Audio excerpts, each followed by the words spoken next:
Bonjour à tous. Alors dans ce temps que nous allons passer ensemble, je vais vous donner mes meilleurs signes pour savoir si vous êtes une vieille âme.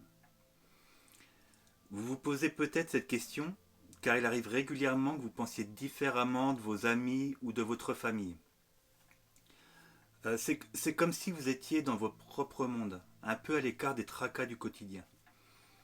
Pour autant, est-ce que cela suffit pour déterminer que vous êtes une vieille âme?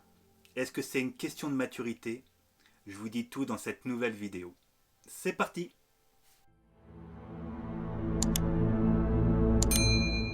Alors une vieille âme peut être quelqu'un qui semble avoir une grande sagesse, des talents spéciaux, une bonne compréhension des émotions et un lien particulier avec la nature. Cependant, on ne peut pas simplifier autant les choses. Être une vieille âme, c'est être une personne complexe avec beaucoup de facettes. J'entends souvent les gens se décrire comme une vieille âme, pensant qu'ils ont déjà tout vu, tout vécu. Mais quand on échange un peu avec eux, on sent bien que l'ego est fort présent et certains sont même remplis de questions et de peurs. Tout cela, ce sont des indicateurs pour dire qu'ils n'en sont pas une. Si je devais définir ce qu'est une vieille âme, je dirais que c'est quelqu'un qui se sent plus vieux que son âge réel, qui est sage au-delà de son âge et qui semble avoir vécu beaucoup de vies. Techniquement, vous allez me dire que nous sommes tous des vieilles âmes, car nous avons tous eu plusieurs vies. Et oui, c'est vrai, vous avez raison. Mais dans ce cas, certaines personnes ont eu plus de vies que d'autres, et ça ne va pas concerner seulement le nombre de vies, mais aussi comment elles ont grandi en tant qu'âme pendant ces vies.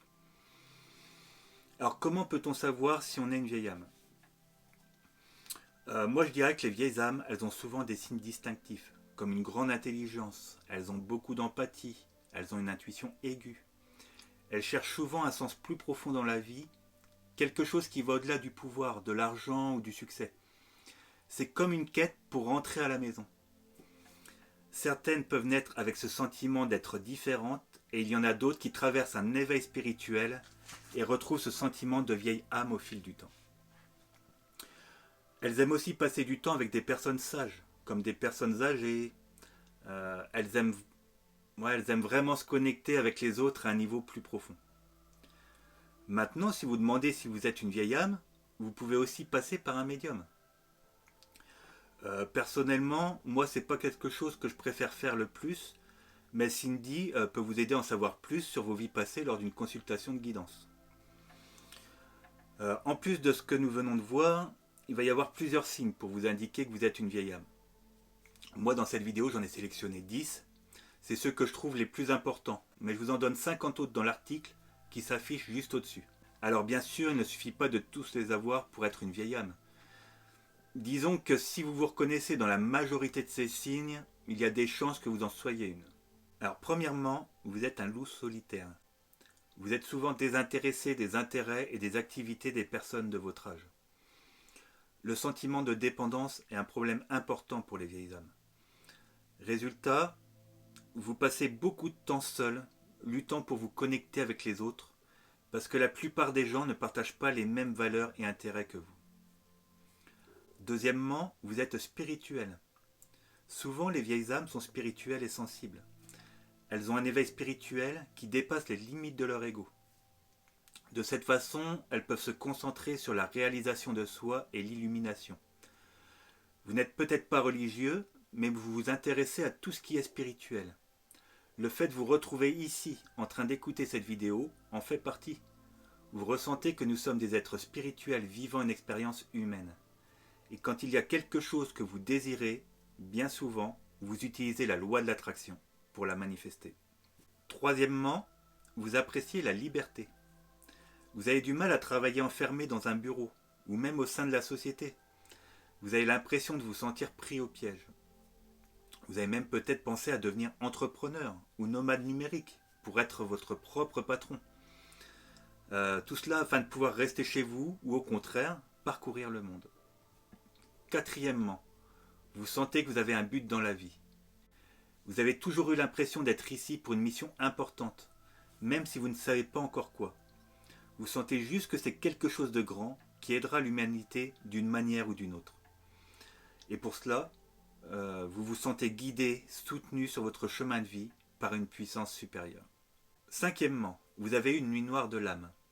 Vous avez eu une crise spirituelle ou une dépression au moins une fois dans votre vie. Une cure de désintoxication et un plongeon que tout le monde expérimente au cours de son voyage spirituel avant de pouvoir se réveiller. Cela peut être déclenché par des choses comme rencontrer votre flamme jumelle, prendre un psychédélique ou prendre conscience des puissances négatives qui gouvernent la Terre. Vous vous sentez triste, impuissant, vous réfléchissez à l'intérieur de vous, demandant des choses comme « Pourquoi suis-je ici ? Quel est mon but ? Quel est le sens de ma vie ?» Sixièmement, vous êtes introverti. Contrairement aux extravertis qui s'énergisent en étant entourés d'autres personnes, vous rechargez votre batterie en étant seul ou avec votre partenaire. Se promener au milieu de la foule dans une grande ville ou faire vos courses dans des grands centres commerciaux vous épuise. Vous êtes souvent calme et réservé lorsque vous êtes en groupe, surtout si vous ne les connaissez pas. Septièmement, vous avez l'impression que la Terre n'est pas votre maison. Au plus profond de votre être, vous savez que la Terre n'est qu'un lieu d'apprentissage. Vous n'avez pas peur du moment où vous rentrerez à la maison. Huitièmement, vous aimez être dans la nature. Vous aimez la randonnée et les promenades en forêt. Vous aimez les instants où vous pouvez vous promener pieds nus sur la plage ou sur l'herbe et vous les trouvez très apaisants. Et en plus, cela travaille votre ancrage. Neuvièmement, vous êtes un enseignant pour vos proches. Vos amis et les membres de votre famille viennent vous voir lorsqu'ils ont besoin d'aide dans une situation difficile. Il se peut qu'ils recherchent des conseils amoureux, des conseils professionnels ou des conseils généraux sur leur vie. Vous allez être un peu comme une sorte de coach, de mentor pour votre groupe d'amis et vous aimez généralement les aider. Dixièmement, vous voulez toujours apprendre, grandir. Vous lisez des livres de développement personnel et regardez des chaînes spirituelles comme la nôtre, en vous efforçant toujours de grandir en tant que personne dans tous les domaines de votre vie. Je vous en mets un petit 11e en bonus, vous pouvez faire taire votre ego. Vous êtes doué pour distinguer ce qui vient de l'ego de l'âme, et vous essayez d'écouter plus l'âme que les désirs de l'ego, comme les choses matérialistes et les plaisirs à court terme. Alors, est-ce que vous êtes reconnu parmi ces 10 signes ? Si c'est non, c'est pas très grave, ne soyez pas déçus. Mais sachez que vous êtes sur la bonne voie, au bon endroit. Vous n'auriez probablement pas cliqué sur cette vidéo si ça ne correspondait pas vibratoirement avec qui vous êtes. Il n'existe d'ailleurs pas de vrai test ni de détecteur à vieilles âmes. Personnellement, je n'ai rencontré que très peu de vieilles âmes. Elles sont relativement rares et représentent un petit pourcentage de la population mondiale. Certains parlent d'environ 10% de la population mondiale. Moi, je pense que ce nombre n'est pas exact ou prouvé et a tendance à augmenter pour une bonne raison. La vibration de la Terre augmente. Maintenant que vous êtes arrivé jusqu'ici, je peux vous l'avouer, j'aime pas trop le terme de vieilles âmes. Il a à mon sens une connotation trop égocentrique, même employée avec plein de bonnes intentions. Je préfère utiliser les termes de mon ami Francis Bourcher qui dit « Le dormeur dit « moi seulement ». Il est agressif vis-à-vis de son prochain. Le rêveur dit « moi et les autres ».